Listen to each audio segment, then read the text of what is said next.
মানুষের জন্য কান্না করেছে। খলিফাতুল মুসলিমিন আবু বকর যখন মারা যায়, খলিফাতুল মুসলিমিন ওমর যখন মারা যায়, জঙ্গলের পশু পাখিরা যখন কান্না করত, শুধু তা না, সমুদ্রের মাছ পর্যন্ত কান্না করেছে। যেরকম ঠিক কিনা?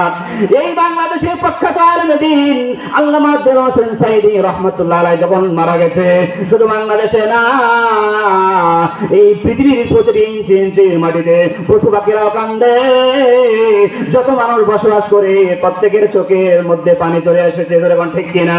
আমার মুসলমান ভাই, শুধু তা না, এই সারা বাংলাদেশের মধ্যে প্রখ্যাত আলেমদ্বীন আল্লামা আহমদ শফী যখন মারা গিয়েছিল, সারা বাংলাদেশের মধ্যে কান্নার রোল পড়ে গেছে। যেরকম ঠিক কিনা?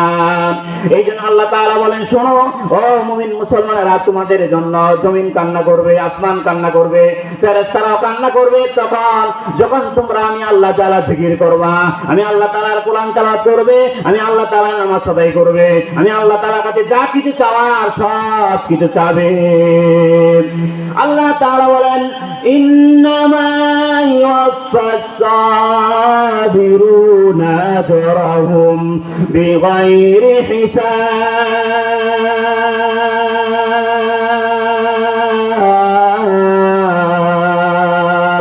আল্লাহ তাআলা বলেন, শুনো ও মুমিন মুসলমানেরা, তোমরা যদি আমি আল্লাহ তাআলার কাছে ধৈর্য ধারণ করো, যে কোনো বিপদ মুসিবতে যদি ধৈর্য ধরো, এই ধৈর্যের বিনিময় আমি আল্লাহ তাআলা তোমাকে হিসাব করে দিব না, অগণিত দিয়ে দিব।